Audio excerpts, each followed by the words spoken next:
So the aspect of what we are trying to do to each individual person in the team meant very differently.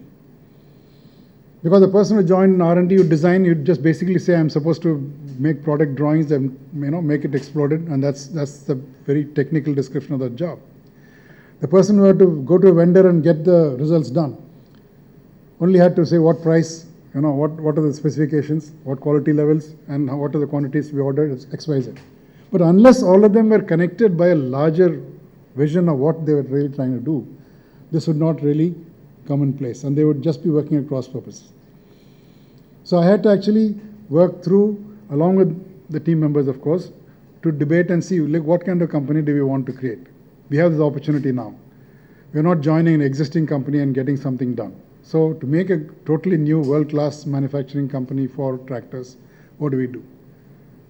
So a whole lot of discussions, debates, where the initial team members of 10 or 11 seniors who joined in, we had those sessions to develop this, and not only simply create a vision statement, which is fairly simple, but to make it meaningful to every possible employee who will join, right up to the security guard at the gate, right up to the person who will actually man the CNC machine, which would only be probably a high school graduate. And I can tell you that this is an extremely challenging environment, because it's one thing to deal with one's peers, who are already graduates, postgraduates, and then we can easily agree on a so-called vision document or statement of goals or strategy. But to make it meaningful into every individual according to his or her job is a far more complex and detailed exercise.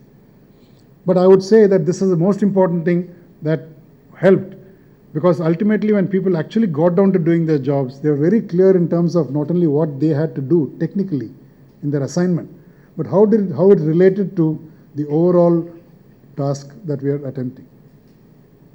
And that's what I think a leader's job comes everywhere. Create a vision, generate a shared understanding, and therefore also a commitment to do things differently. If you have to do better than other existing companies, you just cannot come and say, in my earlier company I did this, I'll do the same thing here. You try and do it very, very differently.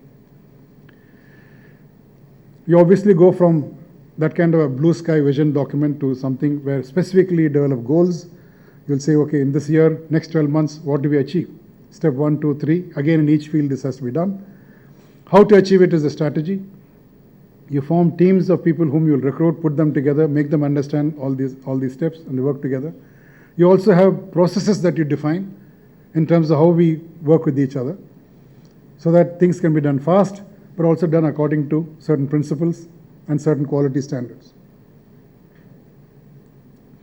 You also have to support the team by finding resources, because it's not simply everything doesn't happen out of thin air. So you have to find, in terms of funds, whether it is from the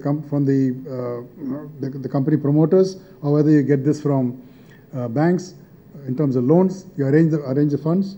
You arrange all the materials that are required for doing the work, in terms of facilities to work in, offices, transport, conveyance, etc. But most important being giving the people, the teams, to work on. Ultimately, there will be over almost 1,000 people working in this plant, and they would in turn create indirect employment or working with at least 10 times that number, with their own corresponding people who are not employees of the company, but working for other companies, other institutions, but whose contribution is required in order to build this. Okay? Then obviously when you have these plans, you also have to monitor them as implementation goes on. Milestones, measurements, as progress goes on, to share that with the team, and rewards or punishment, as the case may be absolutely required. In all these, what is the leader's role? I found that the most important thing was to constantly communicate with everyone who is in the company, reminding them of the task that you have taken, of trying to be special, trying to be different, and trying to get their involvement and commitment all the time, and helping them to get over any problems that may occur. You can imagine that people from different backgrounds coming together with different age, experience, and ethnic backgrounds, some foreigners, some Indian, different parts of the country. So a whole lot of issues come up. But this is where one has to be there constantly in order to communicate a common vision, a common message, and helping to make sure people understand the message and then work on the same basis. And we are doing something with a deadline or with a mission to accomplish. Obviously, everything has to be done with a sense of urgency. And this is not simply a matter of sending an email to communicate, or just, a circular that goes around, which doesn't work at all. Ultimately, however large the organization is, people want to hear from the leader directly. So a lot of the time that I had spent was in terms of meeting people, not only in formal departmental meetings or review meetings, but meeting them informally in groups, in individuals, and one had to think of ways in which one can do this along at the same time of getting jobs done. For instance, I made a sort of in order to make sure I cover all the employees in the company, I made sure that on the birthday of every employee, that I will have a 10 to 15 minute session with that person one-on-one. Now, not everybody would have enjoyed this, because who wants to go and meet the CEO because I have nothing to do with him? Maybe he'll ask me some tricky question, or he'll ask me about my boss and what will I tell him, But the point is, if you establish the trust and they're able to do this, I found it extremely useful. Firstly, the connection was kept up, that we are not, just because there are 1,000 people, you don't know who's who, it doesn't matter. It showed that I'm definitely interested in that person as an individual, not only as a so-and-so employee of the company.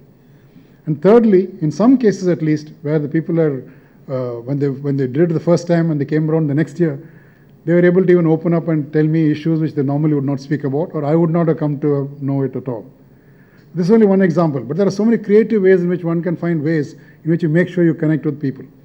And this is the biggest single input in terms of getting people to respond to a common message. Certainly we had emails, we had conferences, we had presentations, etc. But those all tend to be a little impersonal. It has to be cemented with direct personal relationship with as many people as you can. And if it's far too large for you to do personally, because some people are not even in the same location, they're somewhere else, we try and do this through their superiors, or the person the third person with whom both of you are reacting. Help them also to play their bridging role. Now you can imagine in a multicultural situation particularly, where several foreigners from different countries are involved in various disciplines, and Indians with different backgrounds from different states and different companies, different age groups, to get this together was definitely useful. And I found this, I think, a very important way in which people work together. Now everything is not so smooth, In many cases you will find in a group, there will always be one or two people who are extremely different and difficult. How do you tackle that as a leader? Another instance, I used to work in Chennai for a bicycle manufacturing company here.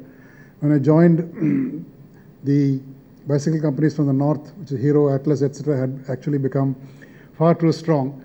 And even though TI Cycles, which was a company that was here, was a pioneer along with Raleigh in this country, their market share is going down, their sales are going down a lot, and it was a whole demoralized situation. Things are made worse by also an industrial unrest that had happened because of the company was not doing well. Now when you come in as a new person there, I was brought in as a marketing manager, trying to make a difference in terms of how to make the company grow back again. Now here again, the so-called marketing aspects were fairly simple, in the sense we said, okay, we will not simply go and sell only on price, which is what was being done earlier. We will not sell the so-called only standard bicycles, because one bicycle looks like another one, only the brand nameplate and others are different, and quality differences are not perceived unless, being a durable, it has to be used over many years.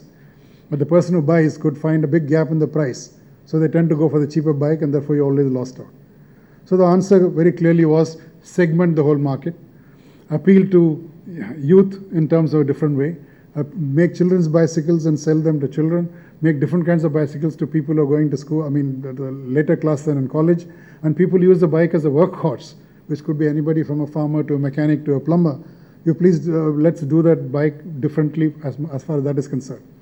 Not only in terms of the basic design, but also in terms of how it is marketed, advertised, promoted. That's a fairly simple marketing strategy. But the key issue was, your own team needs to believe that this will work.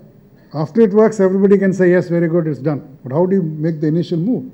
Because this company had been losing share from being the leader to become number 2, then they become number 3, then they become number 4. The company is making losses, workers are agitating. So everybody's entire sense in the marketing department was entirely downbeat. So here again, the vision that we can be a successful company was obviously something one had to bring in. One had to make people believe in the new strategy. One had to show samples of those new products and say that this can work. One can bring in people from other industries to show how segmentation and product differentiation works as a marketing strategy. But all that meant that people had to slowly be converted to a belief that yes, we also can do it here. Now there, my biggest problem was that the existing sales manager who was there even earlier, and who in a way felt responsible for a lot of decline in the sales of the company, obviously was in a very difficult position. Because if things improved, he felt that he would be exposed, that it was because of his lack of performance that the company's sales went down. Not strictly accurate, because marketing strategy is really not only sales, it's a whole lot of other things. Therefore, it's not that he had to blame himself, but he was in that frame of mind. And being a very senior person in the company, he was my number two. I was the marketing manager, he was the sales manager. And he was being the biggest barrier to me in terms of accomplishing anything. Because whatever I would communicate with people, I found everything moved or improved. Then within a few days, I would find the salespeople, the product managers, everybody again becoming negative.